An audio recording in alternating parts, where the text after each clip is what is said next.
Clementi's life, but I'm going to wrap up the next 50 years with some highlights. He moved back to England, where he stayed for the rest of his life. He married and had a large family, 6 surviving children.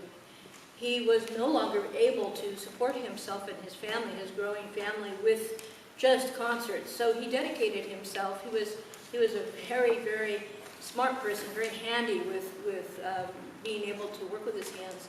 And so he decided he was going to invent a piano that could fit into a small area of a household so that he could bring piano to the middle class of England. He, in fact, is the reason that we're all here. If it hadn't been for him, maybe somebody else would have done it, but he was the first one that did that. That was not without its problems. We don't have time to hear about it. Anyway, in order to string the instrument and have the dampers work, it works much better horizontally than it does vertically, and there were a lot of problems that he had to solve, which he did. He ended up with 2 big factories of pianos. His whole fortune was invested in that.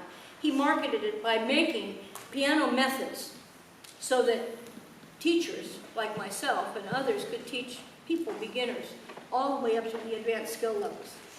One day, his factories burnt to the ground and he was left destitute. He was never always the entrepreneur. He decided that he was not going to take no for an answer. He wrote his friends on the continent, and pretty soon he got the sole rights of publication for a very famous composer. That guy's name was Ludwig van Beethoven. So he was given the publishing rights in England, the sole publishing rights, and he opened a publishing company, which was successful. Then, on top of that, he taught for like 27 years, 17 hours a day, 7 days a week. He amassed a virtual fortune just from the piano teaching, which makes me kind of jealous, really.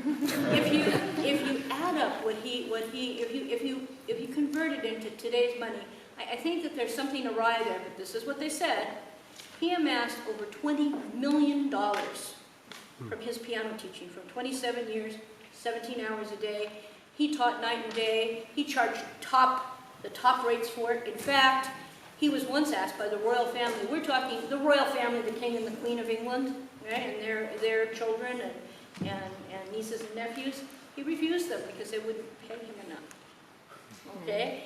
He was a businessman, okay? And he, notwithstanding, he was a very excellent composer, very good businessman, and worthy of our attention. And I hope you enjoy the latter part of the end of our show. It's all Clementi, sonatas.